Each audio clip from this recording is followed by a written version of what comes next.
In Chapter 10 of Conquest, defeating Takumi has always served as a cool challenge for players to test their skill. Players have demonstrated themselves surpassing this challenge time and time again, but I fear this has taken a toll on their favorite vengeful archer. I've decided that this timeline will be different, and we'll be bringing Takumi back with us to Nor, safe from enemies and other players alike. He's a bit reluctant to walk to Diaport's defend point himself, but with the right preparations, we're all set to guide him, tile by tile. The biggest challenge, of course, comes from Takumi being set to not move. This would typically put a hard stop to our goal, but through sheer force of will alone, we are able to use the lunge skill, swapping tiles with Takumi after initiating combat. This gives us a way to move Takumi 2 spaces at a time, but we still have a lot of limitations to work through. Notably, only a couple of our units can even get lunge by now, and we need to lunge Takumi at least 14 times within Chapter 10's 11 turn limit. As such, I want to get my 2 lunge users, Korn and Jacob, down to Takumi as soon as possible. With some shelter singing, I set them up to be in range of Takumi by turn 2, while also dismantling the first Spearfighter and Ninja group. We're playing on normal mode for the sake of a consistent clear, so Korn is just able to straight up Oko this ninja with Jacob's dual strike. Nyx and my Chapter 9 archer capture, Kenshi, then use the Fire Orb and Ballista to further weaken the Spearfighters, so that we can kill them on enemy phase.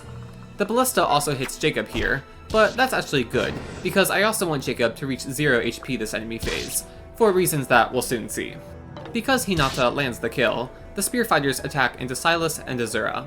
We do typically want to keep some enemies alive, but not too many, and the reinforcements from the boats in the south will have us covered. I'll need most of my units to help guide Takumi on his path to the north, but I've left Nyx and Elise behind to handle the northwest, while Odin handles the enemies approaching from the southeast. Turn 2, we see Jacob making his grand reappearance. We pretty much need Korn and Jacob to be at full HP before lunging Takumi if we want to have any semblance of consistency, and Phoenix mode gives us the perfect setup. You can't lunge if you die on the counter-attack, and Korn and Jacob just barely avoid getting Oko'd by the Fujin Yumi, with Korn even needing Haitaka's rally defense every turn. If we dodge, then that's great, but if we don't, then we can set it up for Takumi or another enemy to take us from 1 HP to 0 HP on the same enemy phase, and Phoenix mode will bring us back at full HP the following turn. This sets up our gameplay loop for pretty much every turn, with Korn getting us started turn 2. I've set Korn to her average stats for her level 13 promotion, and she just barely survives in Malignite with an HP boon, HP tonic, defense tonic, and rally defense. Jacob follows Korn with his own lunge, who I've also set to his average stats, which let him easily take 1 attack in Strategist. We needed Malignite as Korn's reclass option to even get lunge on her and her S-support partner Jacob, and while reclassing her after getting lunge would get rid of her bow weakness, there are a few reasons I needed to stay in Malignite. Most obviously, being in an 8 movement flying class was one of the reasons why I was able to start lunging Takumi so soon. We also want 2 range, so we can lunge 2 tiles at a time, preferably with tomes so that we can wield Ember, whose low might and avoid boost helps us minimize damage dealt, and more reasonably get an occasional dodge. Malignite is also slower than, say, Strategist and Bow Knight, which lets us just barely avoid doubling. Secondly, we only get 2 Heart Seals and 1 Partner Seal by this point in the game. Korn needs a Heart Seal and Jacob needs the Partner Seal to get into Wyvern Rider, leaving us with just 1 Heart Seal left, which Jacob absolutely needs to avoid getting Oko'd. Now, you could perhaps use a Friendship Seal for something like getting Korn into Strategist from Elise Friendship, or Jacob into Paladin from Silas Friendship, and use the Javelin. However, this requires getting one of them an A support on top of their S support by Chapter 10, and I suspect would result in dealing too much damage to Takumi. Having gotten 2 Embers from the My Castle, Jacob and Magic Bane Korn are each doing minimal damage with their average stats, but Takumi only has 33 HP, and this damage adds up quickly when considering that we need a minimum of 14 lunges. Based on my observations, Takumi will use his Elixir in the first instance that he's damaged and doesn't have a kill target. This means he might use it in the first couple turns, depending on how much we dodge attacks. Alternatively, other weakened enemies can also take it from him, and I specifically need to leave some enemies alive to help Jacob consistently get to 0 HP every turn. So while Korn and Jacob doubling or having a few more points of magic might not seem like a big deal at first glance, we really do need to limit our damage output as much as possible. While the rest of the map isn't that tricky, especially since I'm playing on normal mode, we still need to make sure that no one reaches the defend point before Takumi. And while we're at it, we might as well push forward to visit the villages and get our unpromoted units some experience. Phoenix mode makes this really consistent, with Nyx not even needing Elise in the end to solo the Oni Savages in the west. Camilla's group shows up turn 3, and I have them take their typical place in the east. In Lunatic Classic, you can do cool things like instant promote Selena to Bow Knight with his Master Seal to consistently sweep the archers, but Phoenix mode means that we can just have our flyers block the ballista, and they'll come back to kill the archers on player phase. And what's even funnier is that we don't actually need this, as Baruka can survive one attack, and the archers only come in pairs.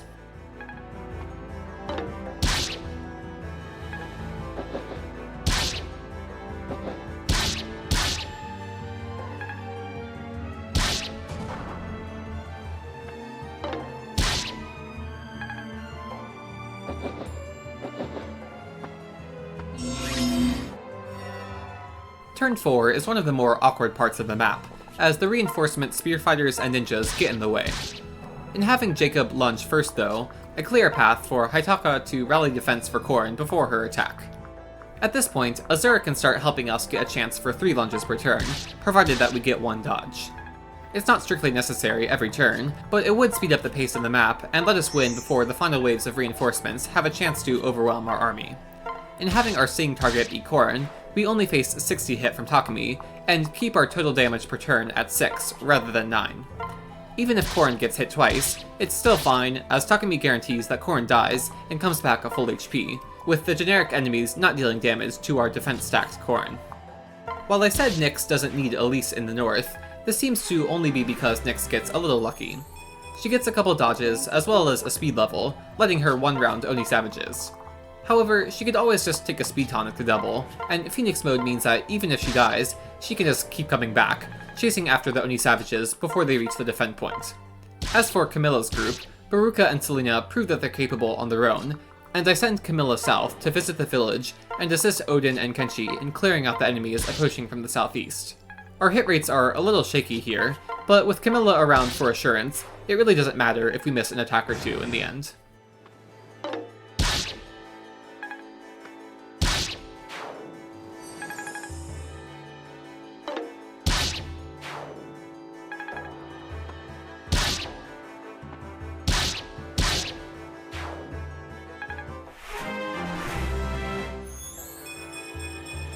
Too much power!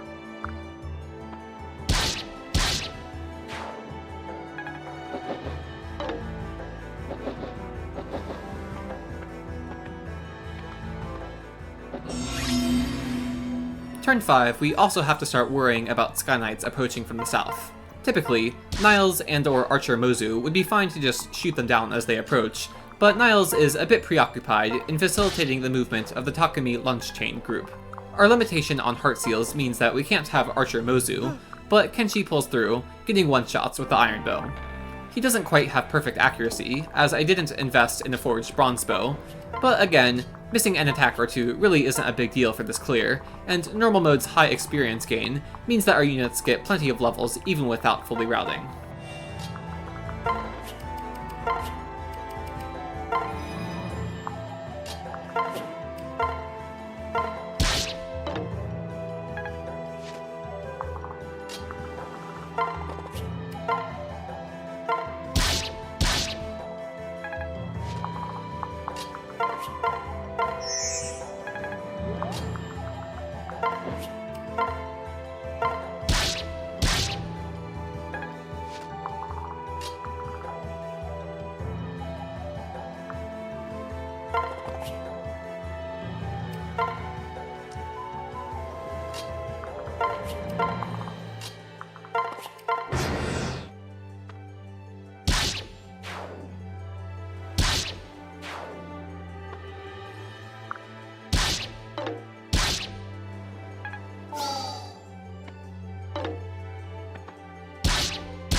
Turn 6 brings another wave of reinforcements.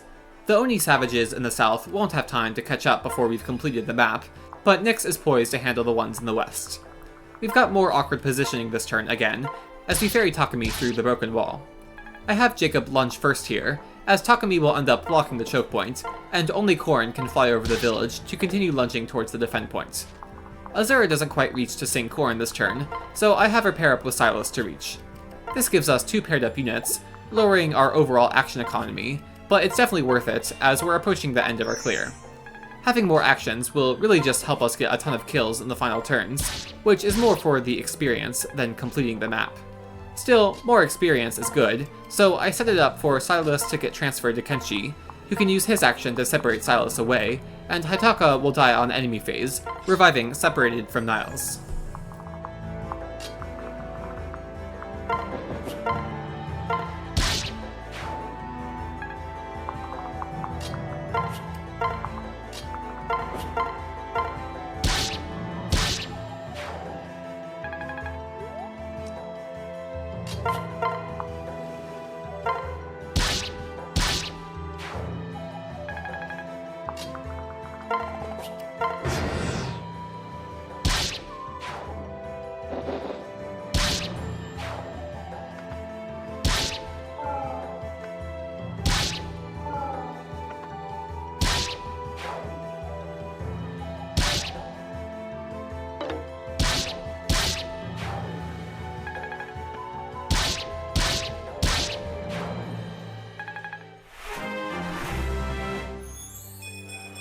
Appearances can be deceiving. Turn 7 is when Takumi would typically activate his Dragon Vein to lower the water. He's way too far away to activate it now, but wait, what's this? It looks like Sakura showed up as a reinforcement and has activated the Dragon Vein to assist her allies in chasing after him. A bit too late, I'm afraid, as we're already set to bring Takumi in. Because of last turn sequencing to get Takumi through the wall, and the layout of the final area, Jacob can't launch Takumi more than one space towards the defend point. Also, he was unable to die on enemy phase, remaining at low HP since he got hit by Takumi the previous turn. This, however, finally gives Elise something to do, healing him out of Fujin Yumi range. Lily's Poise boosts his damage by 1 here, but since we've done such a good job at minimizing damage thus far, Takumi has plenty of HP to burn through.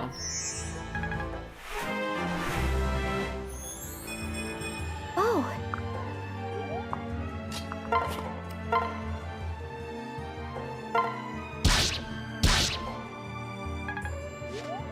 As one last goal before getting Takumi to seize, we might as well take this final turn for the rest of our army to pick up some kills.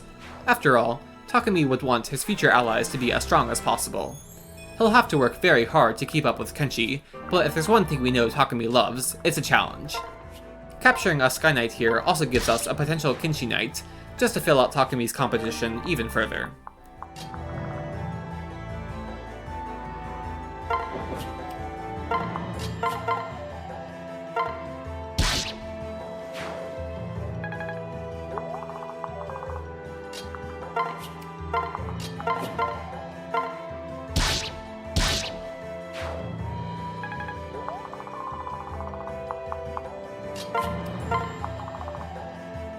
Finally, I let Korn do the honors of lunging Takumi into Diaport's defend point.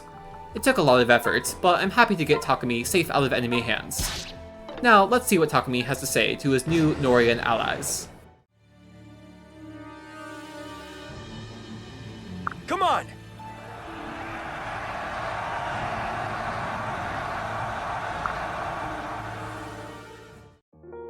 Oh, looks like bringing a vengeful enemy commander straight into Norian territory might not have been the best play. Well, at least we were able to give Takumi some catharsis in shooting down Korn over and over, and hopefully some other players have had more success with bringing Takumi into Conquest. Thanks for watching, and I'll see you next time.